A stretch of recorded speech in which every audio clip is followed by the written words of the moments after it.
In the eerie hush of a moonless night, I found myself navigating the labyrinthine streets of a forgotten neighborhood.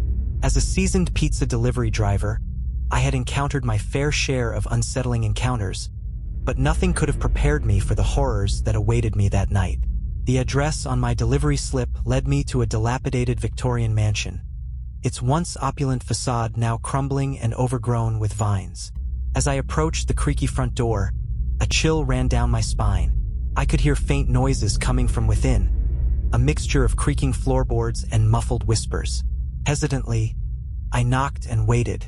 A moment later, the door creaked open, revealing a narrow, shadowy hallway. A faint glow emanated from the depths of the house, casting an eerie illumination on the dust-laden furniture. "Hello," I called out, my voice echoing through the empty space. A shuffling sound met my inquiry, followed by the appearance of a frail old woman. Her eyes were sunken and her skin was papery white, giving her an otherworldly appearance. "You're late," she rasped, her voice barely a whisper. "Sorry, ma'am," I replied, trying to ignore the unease that was creeping over me. "Traffic was bad." She nodded slowly, her lips parting into a grotesque grin. "Come in. The pizza is getting cold." As I stepped into the house, the door slammed shut behind me with a thunderous bang. Darkness enveloped me, broken only by the flickering light from the distant living room. Guided by the faint glow, I made my way through the eerie mansion. Cobwebs hung from every corner, and the air was thick with the musty scent of decay. I couldn't shake the feeling that I was being watched, my every move scrutinized by unseen eyes. Finally, I reached the living room. A single dim bulb hung from the ceiling, casting a sickly pallor over the room. In the center of the room, a group of people sat huddled around a coffee table, their faces obscured by the shadows. Cleared my throat. "Pizza delivery," I announced. A collective gasp filled the room. The people turned to face me, their eyes wide with terror. I gasped in horror as I realized they were all dead. Their skin was pale and their eyes were milky white. Their bodies were contorted into unnatural positions, as if they had been frozen in a moment of unspeakable agony. A cold hand reached out and grasped my arm. I screamed and tried to pull away, but it was no use. The hand tightened its grip, dragging me towards the group of corpses. As I was pulled closer, I could see the gruesome details of their deaths. One had been stabbed repeatedly in the chest, another had been strangled with a wire, and a third had been decapitated. Their blood soaked into the carpet, creating a macabre tapestry of gore. Fear consumed me as I realized the true nature of my delivery. I was not here to deliver a pizza.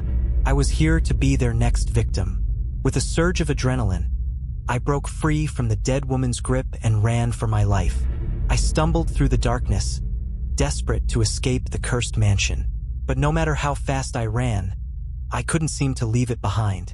Finally, I burst out of the front door and into the cold night air. I stumbled and fell, landing hard on the pavement. As I lay there, gasping for breath, I could hear the sound of footsteps behind me.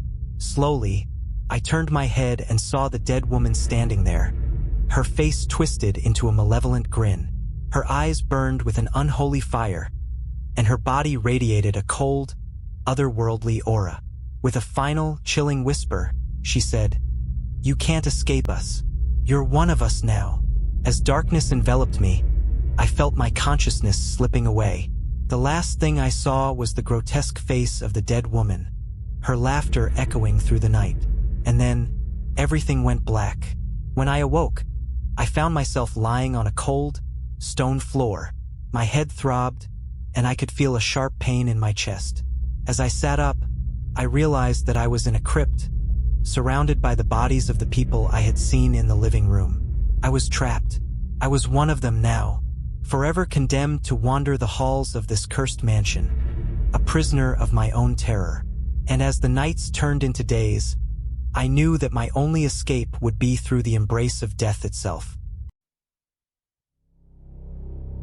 Darkness enveloped the desolate streets as I navigated my pizza delivery car, the only beacon of light in this eerie town. Shadows danced ominously, casting grotesque shapes upon the dilapidated buildings. A sudden chill ran down my spine as I approached the dilapidated Victorian-style house at the end of the isolated road. The once white paint was now crumbling and stained, the windows boarded up with rotting wood. A sense of unease washed over me as I stepped out of the car. As I approached the front door, I noticed the rusted mailbox dangling precariously. Its door had been ripped off, revealing a pile of unopened mail. A strange odor permeated the air, a pungent mixture of decay and something unidentifiable. With trembling hands, I knocked on the door. No answer.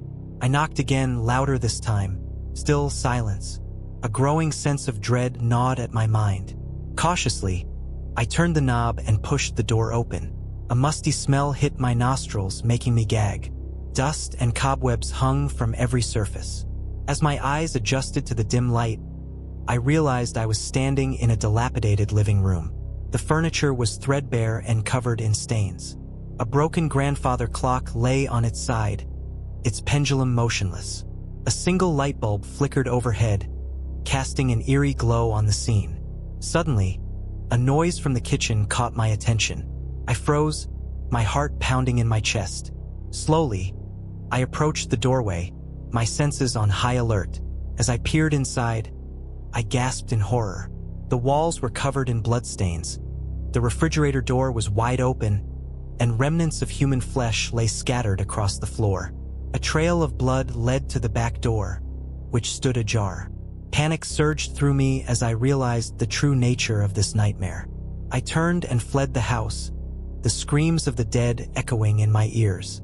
I ran until my lungs burned and my legs could carry me no further. As I collapsed on the side of the road, panting and terrified, I knew I had witnessed something truly horrific. The pizza delivery had turned into a nightmare that would haunt me for the rest of my life. I've seen some strange things in my time delivering pizzas, but nothing could have prepared me for the nightmare I experienced that fateful night. It was a dark and stormy evening when I was dispatched to an unfamiliar address on the outskirts of town. The house was shrouded in darkness, its windows boarded up. As I approached the front door, a shiver ran down my spine. The air was thick with a sense of unease. I knocked timidly, but there was no response. I tried the doorknob, and to my surprise, it turned easily. I cautiously stepped inside, the darkness enveloping me like a suffocating blanket. As I made my way through the house, I could hear strange noises coming from upstairs. Footsteps creaked on the old wooden floor, and a faint whisper seemed to follow me. Fear gnawed at my mind as I slowly ascended the staircase. At the top of the stairs, I found a bedroom door slightly ajar. I peered inside, and my heart sank. The room was a macabre tableau. A bed, stained with blood, dominated the center of the room. Scattered around the floor were torn pieces of clothing and human remains. Suddenly, the door slammed shut behind me, plunging the room into darkness. Panic surged through me as I fumbled for the light switch. When the lights flickered on, my blood ran cold. Standing before me was a grotesque figure. Its skin was pale and leathery, its eyes glowing with an eerie red light. It reached out towards me with razor-sharp claws, its mouth contorted into a cruel grin. I screamed in terror and stumbled backward, desperately trying to escape. But the creature was too fast. It lunged at me, its claws sinking into my flesh. Pain exploded through my body as it dragged me towards the bed. I fought back with all my might, but it was useless. The creature's strength was overwhelming. As it pinned me to the bed, I realized my fate was sealed. The creature's claws pierced my chest, and darkness consumed me. My last thought was of the horror I had witnessed and the knowledge that I would never escape its clutches.